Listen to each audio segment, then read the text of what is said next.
Welcome to the Design Mind Frogcast. Each episode, we go behind the scenes to meet the people designing what's next in the world of products, services, and experiences, both here at Frog and far, far outside the pond. I'm Elizabeth Wood. Today on our show, we're talking about future-proofing products and services to connect the dots between creating experiences people love and contributing toward a more regenerative future for people and planet. Today's guests, Chiara Diana, Chief Design Officer at Frog, and Ruth Thomson, Senior Vice President at Cambridge Consultants, will be taking us through 5 key challenges they've identified businesses face when creating transformation in a more connected world. They first explored these challenges over the summer as part of the Cannes Lion Festival with guests from Nestlé, L'Oreal, and Mercedes-Benz, among others. You can hear some of these discussions in our Cannes Lions bonus series from over the summer, available in our Design Mind Frogcast feed anywhere you listen. But first, I'll let our guests introduce themselves. I'm Chiara Diana, Chief Design Officer at Frog. Frog is the creative consultancy firm that is part of Capgemini Invent. And through Frog, we help our clients to bring to market innovative solutions that are tailored around the needs of the customer in order to drive new value for the business, for the humans, and for the planet. Hi, I'm Ruth Thomson. I'm a commercial SVP leading Cambridge Consultants' business globally across consumer, industrial, and energy markets. Cambridge Consultants is part of the family of companies within Capgemini Invent alongside Frog. Particularly at Cambridge Consultants, we focus on disruptive innovation enabled by deep technology. It's where you can bring truly disruptive change with innovative technology and science. To set the scene, let's first address what we're talking about when we talk about the connected world. Connected world for us is really a reality in which the humans, the human-built assets, and the environment are connected one to another.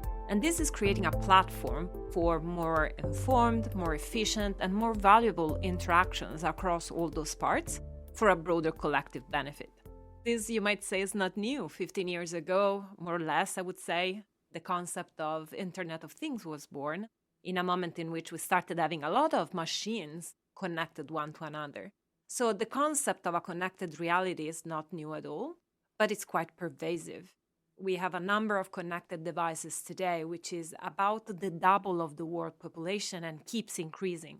Nevertheless, we have not been yet able to extract the value that is promised. The data that are generated from those connected artifacts remains for most of the cases untapped. As Chiara says, this has been happening for a while, but it's becoming more and more pervasive. But why? Why now? I'd say there's kind of 3 main reasons that are helping unlock this. Firstly, the technology building blocks are available and extremely prevalent at very low cost now. If you think of things like kind of MEM sensors and the enablers for connectivity, these are now completely ubiquitous and available at very low cost.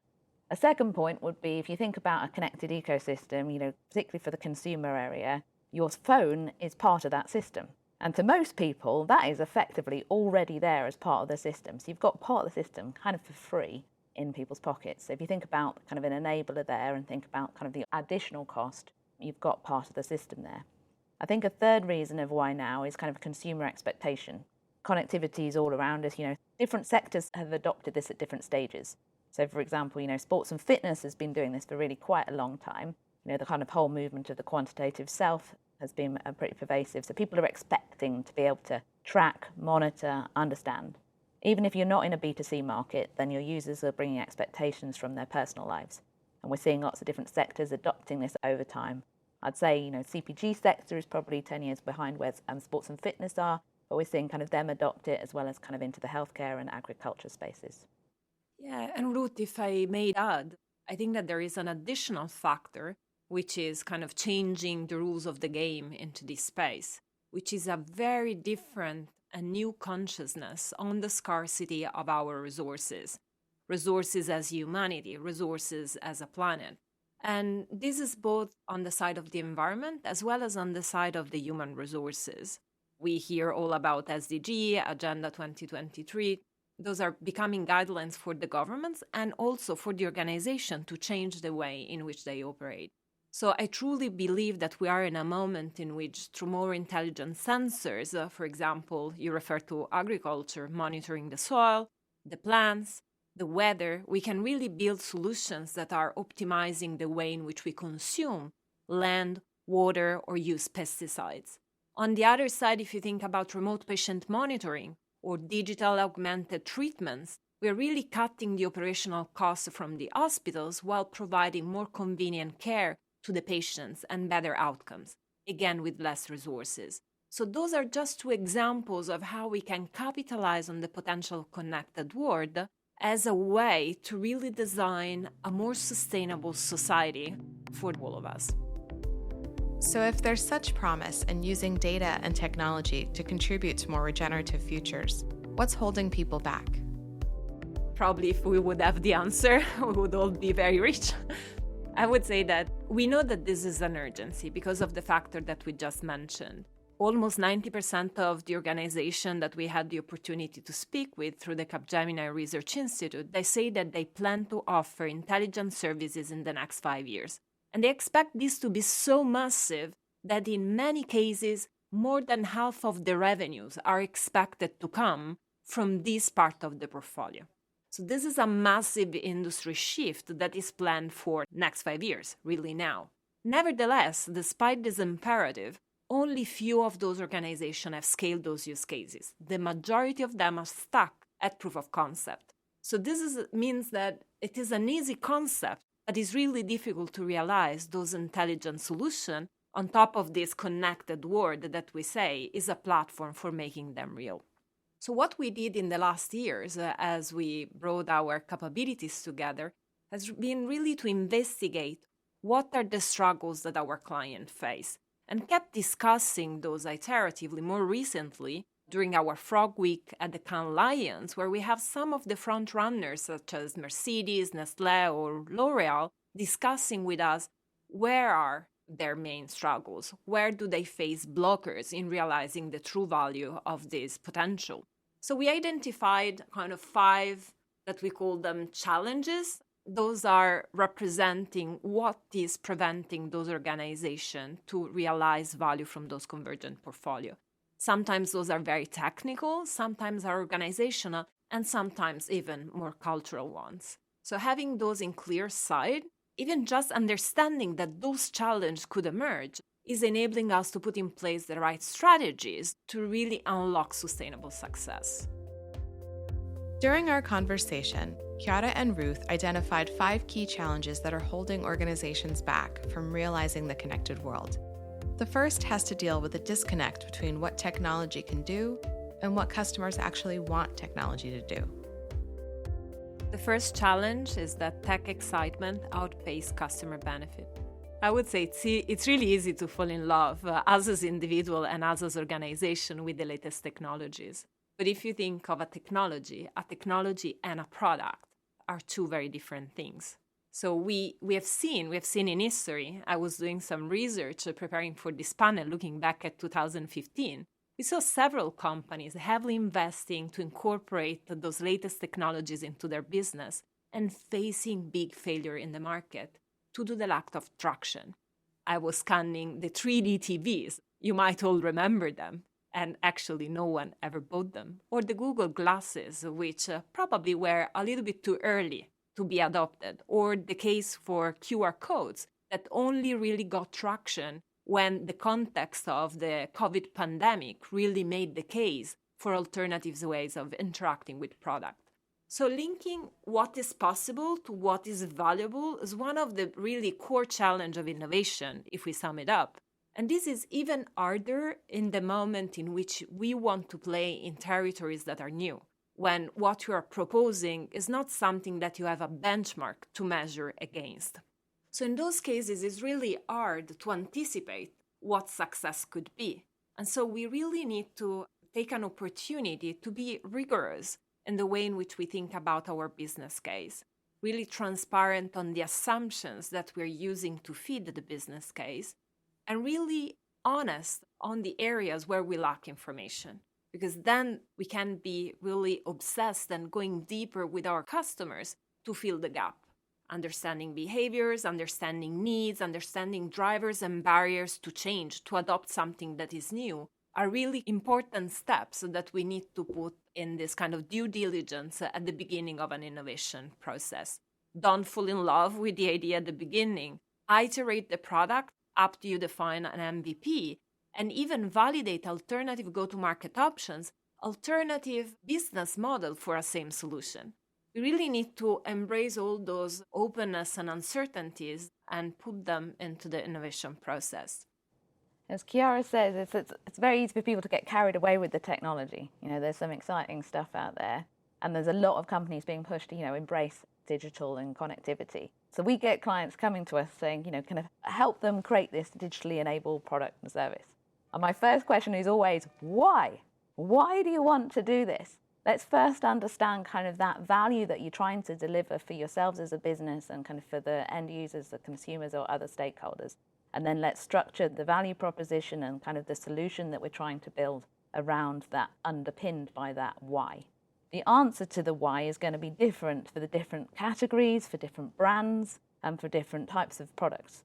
So it's really about understanding kind of that pain point and opportunity area and keeping that understanding at the heart of the development. The next challenge addresses the new costs that come with innovation. Here's Ruth to explain. The second challenge is about how unexpected costs are going to erode your return on investment. I think as companies get into doing digital and connected products, I think it's really important to acknowledge that this is going to be different to maybe what you've done before. Particularly if we focus on kind of a physical product company, now embracing kind of digital and connectivity, this is going to be different both in terms of the technology and the development, the supply chain, how you go to market. You're going to need to have different metrics and different ways of acknowledging the ROI compared to some of your more traditional physical products. And you need to set expectations accordingly. This is going to be a big shift. So let's maybe think about some of the types of metrics you might use. So for example, at the start of the development, CPGs are used to kind of launching a new SKU multiple times a year. There's a very fast pace to innovation. And this can be still fast, but not as fast, particularly not at the beginning. So kind of managing expectations and setting KPIs for kind of understanding this might be going to take longer. Similarly, if you think maybe further along at the end of the development, thinking about maybe some of the costs that might be coming along and some of the systems you need to set up in place to make sure that this launch is going to be successful in the market. For example, maybe you've got a physical product as part of the connected ecosystem, so you're going to obviously need to set up the physical supply chain to do this, but it's going to be very different to your traditional products. You're now dealing kind of with electronics and different forms of manufacturing. You're also going to think about how to maintain that digital service ongoing. You're going to need to have to think about customer support. That's going to be quite different for a connected product where someone's calling up saying, oh, I can't connect to my device, versus maybe kind of asking for a return product of a physical device. Yeah, maybe as you are teasing that, Ruth, I think is worth to put in clear sight that there is a cost associated to the organizational change and bringing the organization to be something that is very different from the current today in order to deliver these radically new propositions within their portfolio. I think that there is an element when we think about return of investment, which is important to consider as we approach these individual innovations. There is the potential to scale connected solution across a broader portfolio instead of considering those as atomized and independent innovations. And this is enabling to, let's say, distribute the cost of innovation across multiple assets if we are able to plan in a kind of coordinated way. So remaining open to scale, remaining open to adopt platform that could morph and become more flexible or remain more flexible, I think is an interesting element to consider in the moment in which decisions to invest are made. Now, it's not fully formed as a thinking, but I think that there is an element of interest in the idea of platformizing those connected investments beyond the one single item in the portfolio. Yep, you'd need to balance that kind of with sorting out a full platform across a multinational company versus like the ability to be able to experiment and kind of test, isn't it? So kind of it's how on earth do you get that balance right? Yeah. I think it's an interesting tension together with the, experiment, go to market for fast, learn and adjust to the kind of definition of the full platform. What's the balance that you need to find? And also depends probably from who you are as an organization and what your ambitions are in terms of the portfolio that you're aiming to build. Because the initial cost is going to be higher the first time you do it, but you can, I think what Chiara's saying, you can amortize that cost across a platform if you could set that up effectively. We're going to take a short break. When we return, Chiara and Ruth will share 3 more pitfalls that organizations can fall into when future-proofing their product and service strategies. Hi, I'm Jeff Hebert, Global Head of Intelligent Products and Services, Intelligent Industry at Capgemini Invent, as well as President of Synapse Product Development, and the lead author of Frog's latest Chief Challenges report, Making Connectivity Matter, featuring insights by industry experts from across the Capgemini Invent family, including Frog and Synapse, and with real-world case studies including Nestle Purina and Volvo. This report breaks down the changing landscape of challenges and opportunities associated with creating connected products and services.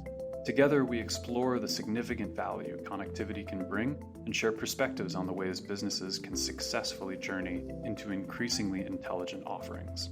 Read the report to learn about building the connected products, services, and ecosystems of tomorrow. Check this episode's show notes for a link to download Making Connectivity Matter. Now back to Ruth Thomson, Senior Vice President at Cambridge Consultants, and Chiara Diana, Chief Design Officer at Frog. Next up, Chiara explains the third challenge of realizing connected transformation. The third challenge is new business models are bringing way new complexities. I think that, in essence, making it very simple, selling products and operating services are 2 completely different businesses. Companies that are embracing data to evolve the portfolio that they currently have are making a big stretch to what are their kind of conventions of operating and running as an organization, thinking as an organization. I think that at the core of this stretch, maybe I would list kind of 3 factors, but there are for sure many more. So first, product and services have 2 very different cost structures and operational profile. So traditional products, maybe the main costs are in R&D and the production of the assets and then in the distribution. Services maybe require faster cycles of updates, especially when they are operated through digital, significant costs in the phase of operations, maybe a little bit less in the stage of R&D. And on top of production, usually you have very different go-to-market challenges that have different logic. And so to match this switch of cost, we have seen already a new wave of transition from, traditional purchase to subscription models. That this is emerging as a best practice in order to compensate some of these recurring costs. The second fact is that we need a completely different set of competencies and even a new workforce to deliver on the service. Think about, you might have your truck that is connected in a fleet and you have advisory services on top of the data that are collected. So you need to have competences in order to deliver this advice. Partially can be automated, partially will need human support. So those competences might be already core to the organization. Maybe they are within R&D and you need to move them to a client or customer-facing part of the organization, or you don't have those capabilities. And this means that you could decide to grow them from inside, you could acquire them from the market, or you could even partner in a broader ecosystem that, though, to create a win-win-win scenario, definitely that will have impact on the business case and the modeling of the cost. The third one, though, and I think that this is the more fascinating and probably more disruptive if we think about new business model, is really the ability to create new models building on the data that are tracked and are interpreted. So really transforming the way in which we think of pricing solution. Think of the shift from performance to outcome. When we speak about features on demand or product as a service, is a radical transformation of the way in which we think about selling. We are unlocking completely different relationship that a brand, an organization will have with the customers and the users. So these new business models that are so radically different, I think that are challenging so much the traditional concept of product as a whole that we probably don't know exactly what are the best practices to execute on those. We are in a territory where maybe if you benchmark, automotive has been testing features on demand, but is not fully scripted yet. I think this overlaps with what we talked about earlier with the ROI, because you need to think about kind of the different way in which you're making money, the different way in which you're exploring this, maybe not thinking about it as a single product, maybe thinking it as a platform. I think something you've touched on there, Chiara, is about kind of looking at the value of the data and kind of the insights that could be brought there, because maybe that's not just about kind of the value just to the consumer, but maybe, you're helping the brand understand more about that consumer as an individual and as a population. How can you use that not only for that product, but for future products as you learn and develop and to be able to offer things? I think we're just at the beginning of exploring the value of data. I think we do need to look about how that overlaps with different things within the ecosystem. What is this going to mean with ownership of data, with the rise of Web3, and what is that going to mean? And think about, how can brands maybe work together where they've previously been competitive. If you think of like the future of a smart kitchen, I think it's very unlikely that consumers are going to want to buy all of their kitchen appliances from the same brand. And how are these going to all interact together to be able to deliver a future connected kitchen experience? If Web3 happens, the consumer is going to own the data. I think that the what's next is really the connected ecosystems. The challenge is that in connected ecosystems, you are assuming that the consumers or users could flow across assets that are belonging to different brands and different organizations in a position of ownership. But then what is the value exchange with the organization that are still trying to own and control the customer journey to make it an opportunity for locking them into their own assets, into their own ecosystem? Think of the strategy of Apple. Think of what Samsung is trying to do with their connected home. All of them today are playing on value-added services in order to drive and increase the attractiveness of their own ecosystem. But as poor users, you have many different passwords. When you want to just watch the TV, you need to ensure that that's connected with your phone, and maybe you lost the remote control. So from a user perspective, that's really unsustainable. And even from the value that we can generate from the data, that will be much more massive in the moment in which those will cut across the privately owned different ecosystems. I think I was sharing with Ruth the other day, will we connect to our kind of digital and augmented ecosystem with our government digital ID? I don't know, maybe that's going to be the future, who knows? Challenge 4 has to do with the operational and cultural impact of making change within an organization. The fourth challenge is about how innovation clashes with organisational silos. I think this is a really important challenge. It's extremely important to avoid silos. And the way in which traditional physical product companies have set themselves up for success are not necessarily the right way in which you need to go about doing some of these more connected experiences.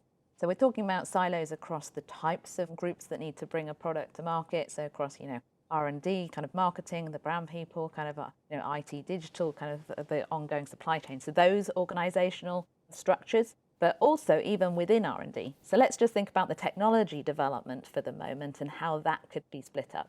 I think a common mistake I've seen physical product companies make is when they're thinking about a future physical digital ecosystem, they silo the physical hardware development separate to the digital development.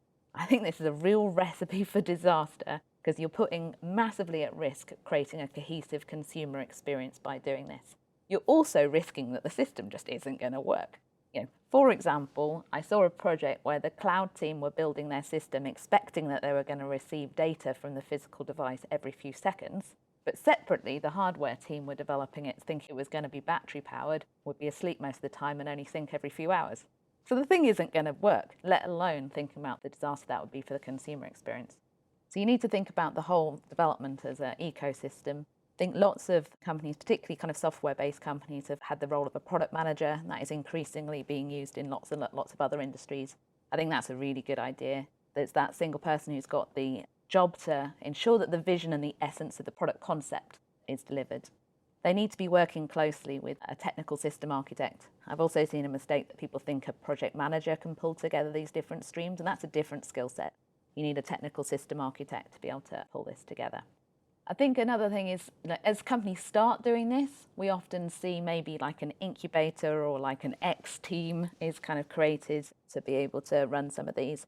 This can help overcome some of these early hurdles of silos, because maybe you're putting together people to be able to experiment and differentiate. It can help address some of the ROI issues we talked about earlier. That's not a long-term solution. This will need to be integrated truly in the company, but I think it's good for the short and medium term. We have been seeing that being refused by the own organization when those spin-offs tend to get back and be incorporated into the core business. So incubators could represent, as you're saying, a temporary accelerator for those no solution to come. But if those are not coming together with the broader organization transformation, then the moment of going back will be clashing against the usual challenges. In fact, sometimes I would say, Ruth, I don't know if you agree, that some of those very novel products that are quite on the side of the core portfolio have been spinned off as new organizations to allow them to grow the capabilities around the shape of this incubator and then run with some shared assets with the mother company, but with the autonomy to be really set from scratch in the right shape for operating connected solutions. Maybe if I can add one point or complement, Ruth, what you were highlighting. There are so many dependencies across digital and tech, business model, and go-to-market, and even the design of the solution itself. We need to work in quick iteration cycles, so to ensure that the changing assumptions are reflected across all the elements that are part of this interconnected ecosystem. Now, it's a balance. Because on one side, we need to have all those people collaborating together. On the other side, each one of those streams have their own speed. Speed of developing a digital solution might be very different from the speed of developing new sensors. So we need to be at the same time embracing an iterative approach while respecting that each one of the team needs to have their own autonomy to preserve the value that they can bring to the ultimate solution. I recognise what you're saying about the iterative approach. I think it's important you've got those streams running. It's not just the consumer value and the design, is it? It's not just the technology. It's not just the business model and the business viability. They need to truly interact together. I think companies can make a mistake by running those three streams in parallel, or people run them in sequence, which leads to lost money and time. Whereas if you can have them truly integrated and iterative together, that gets you the best result faster. I think having everyone on the team understanding the overall value that you're trying to create is really important, because you could have, for example, the technology kind of hardware team, they're focused on getting this PCB board working and, these sensors lined up, whereas they're going to do a far better job if they can understand that overall value and figure out how is that working across some of the other parts. I think it will help the people within their sections do their jobs better and keep it focused. And then it's that job of that overall person to kind of sew it all together and keep that focus, the value at the heart of the development. I would agree, and I would add on top that having an understanding of the ultimate ambition is going to help people to stay motivated and actually overcome challenges that could be identified along the way, because I look at the broader outcome and not just the best outcome for my specific stream. At the same time, I think it's also important to have a preliminary understanding of the challenges that the other tracks will be facing, to be respectful of the pushbacks. Iterations is a lot of pushbacks, and I think that you succeed in innovation if you're able to navigate the compromises in the best way. And navigating compromises comes with a lot of humbleness for understanding and respecting the perspectives of others. If you think what happened in the moment in which organizations embraced Agile for digital development. So the first point was, okay, we need to make the tech team aware of what's happening in the moment in which we define the product. And likewise, the business team and the experience team, they need to be aware of what are the implications in terms of tech architecture that are lying behind that will create constraints to what they need to design or realize in the future. So I think that first understanding that you need to have mutual exposure, even in the very early stages, to who are the different teams and then the perspective that they bring to innovation has been a big learning there. And I think that now is about expanding that to a lot of more different capabilities, though, again, with very different mechanics, timings, roles, and expertise. The last challenge has to do with the human aspect of consumer behavior. Frog founder Hartmut Esslinger once said that form follows emotion. Decades later, this remains true when designing connected products and services. The fifth challenge is that design lacks emotional value. Well, I will take it from maybe just a step back. So we mentioned several challenges. We spoke about aligning the organization. We spoke about identifying the right business model, making sure that there is a demand for where we want to play. But even if we get all of those correct, it's not a given that value is cracked. There is an underlying complexity that we have been discussing in this conversation that could become overwhelming from a user perspective, that is going to become too much of a barrier towards the adoption, even if, in theory, the value would be there. And this, I think that we can feel it on our skin in our daily interaction. The reality of this kind of smart and connected solutions is that they are not smart at all for the users at the end. We are lost in passwords that we need to remember, we have the SIM cards to recharge, or even all the different subscriptions that you have to the various services that are making this system work. So the reality is that for turning on and off the lights, you have a complex ecosystem around it that you would go back to the traditional bulbs. We need to ensure in the way in which we deliver those complex solutions, always ensure that we keep the execution in first sight. We need to execute with elegance. We need to minimize the barriers for adoption. And this is about fulfilling the basic convenience needs, but also to engage more deeply with the emotional needs of the individuals, that is enabling them to create this kind of repetitive, deep, and lasting engagements. It's that ongoing, what are they trying to achieve, isn't it? I think whether, like you said about turning on the lights, people want to see, don't they? If you could not have the light switch, you would. Often hardware is a necessary evil, is part of a physical ecosystem.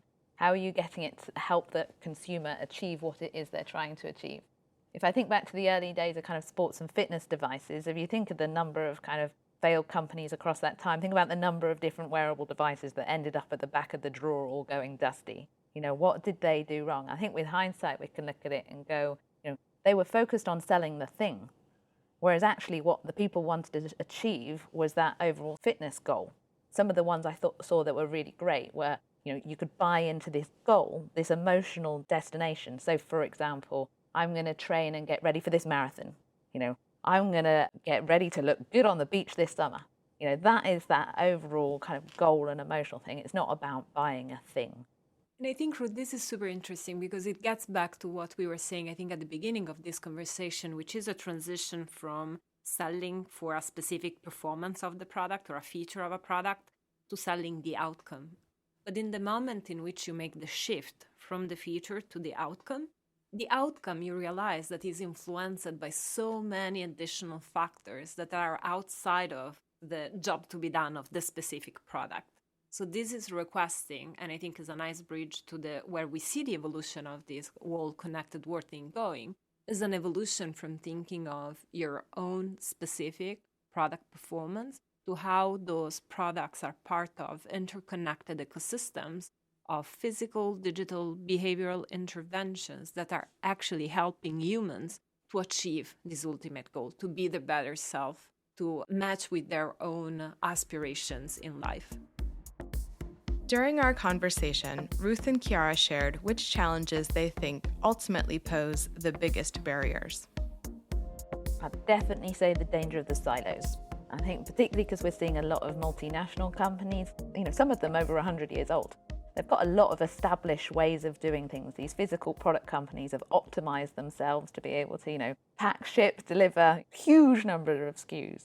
So, and they have a lot of silos within it. They have a lot of traditional ways about doing physical product development, and now they need to do it quite different. So I think from my experience, that has definitely been the biggest hurdle. I think interestingly, when me and Chiara did the panel at Cannes, along with Nestlé and L'Oreal, they were also agreeing with that. So that was the biggest hurdle within their organizations. I would echo that. I think even reinforced by the voice of our interviewees in Cannes. Nevertheless, maybe as we think about a few years ahead, in a scenario in which these intelligent solutions are commonplace and will become the norm, I think we need to keep in sight how we are going to differentiate. So the elements of sharp value propositions and how those are translating to the execution of those solutions, I think will be a key factor to stand out. So, elements of this transformation have been in motion for some time.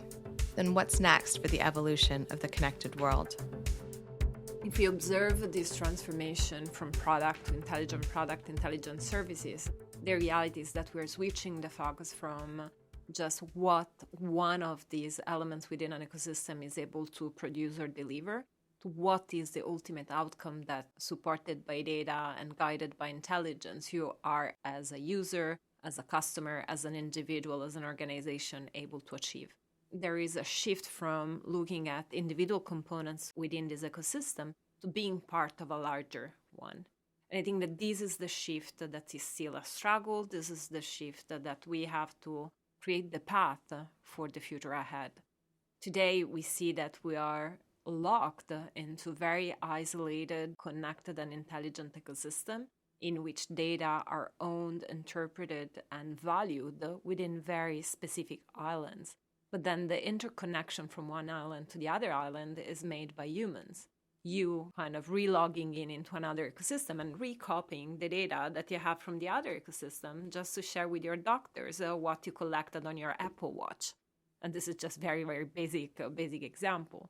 Think when you're starting to scale that at the level of large organization and even Industry 4.0. So I think that this transformation towards connected ecosystem that nowadays come with huge challenges on ownership of the data, value within the business case. So it's really massively unplotted, I think is actually the future and where the future value lies. I agree with what Chiara said. As we said at the beginning, IoT has been around for a while, but there is still so much more that could be done. There's still so many things that could just get stuck at proof of concept stage because of all the challenges we've talked about. And there's so much more in how those individual products and services can be tied together in ecosystems, like Chiara is talking about. I've used the example of the kind of the smart kitchen. I think that's quite a good one because with all the appliances that you have in your home, you don't want to replace those that often. You're very unlikely to buy those from a single brand. So how could you get those all working together? I think traditional physical product companies as well are trying to kind of sell the whole thing. Whereas how do they work within, an ecosystem? I think there's an interesting example of where Henkel and Bosch have collaborated together. So kind of Henkel really understands cleaning, from their laundry business. They didn't try and do a kind of a smart cleaning device. Some of their algorithms for understanding how do you remove stains are present within some of the Bosch devices. I think that's a really interesting way in which those companies have worked together. And maybe that will happen more in these future connected ecosystems. Maybe one point that I think is also fascinating to think of as we, for example, reflect on the connected kitchen example is that in the moment in which we start thinking about connected physical products, especially as you kind of move to larger scale, you have to accept the fact that they have longer life with consumers than the traditional digital product have. And so you cannot expect that you're changing your refrigerator every 2 years, as you might do with your Apple Watch, even if that's already a little bit upsetting. So how do you plan for connected ecosystem in the moment in which you have within those ecosystems products that have belonged to very different innovation cycles or innovation ages?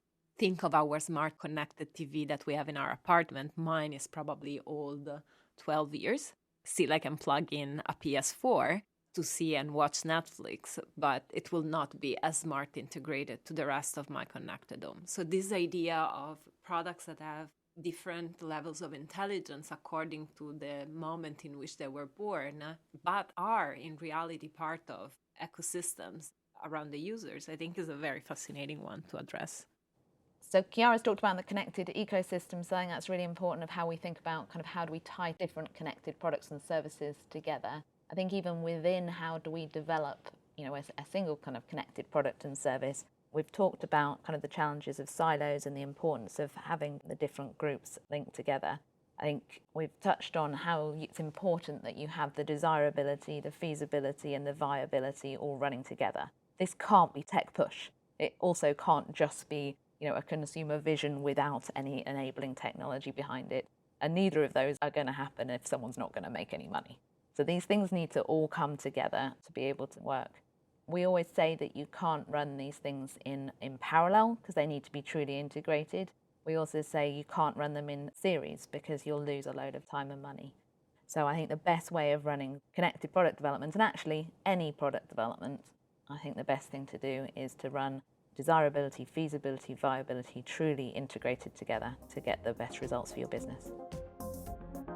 Of course, in the face of an ongoing climate crisis, underpinning all of this innovation, there needs to be a deep focus on sustainability. I think connected world and connectivity, I see it as like one of the potential tools in the toolbox for how do you address this. So it's something you can use as we think about how do we address sustainability issues. It could be part as you think about how you design the whole system, kind of the helping drive circularity to help people know how to do the right things, to be able to help prompt and nudge people to be able to achieve that sustainability goal. I think that's an important point. Also, obviously, we're talking here about creating new different products and services. So how do we develop those themselves in a sustainable way? So not just using the connected devices and products to help sustainability, but actually embedding sustainability principles in how we develop these new products and services. I think what Chiara was saying earlier about the modularity, of kind of some of these ecosystems could also help. Because how do we maybe upgrade things without having to replace and throw out everything? Could also be a third point. Yeah, I think this upgradability, right to repair are all things that are core in the way in which we design, develop, implement, and go to market with connected products. But I think that we can expand that from looking at the one individual piece to look at the portfolios.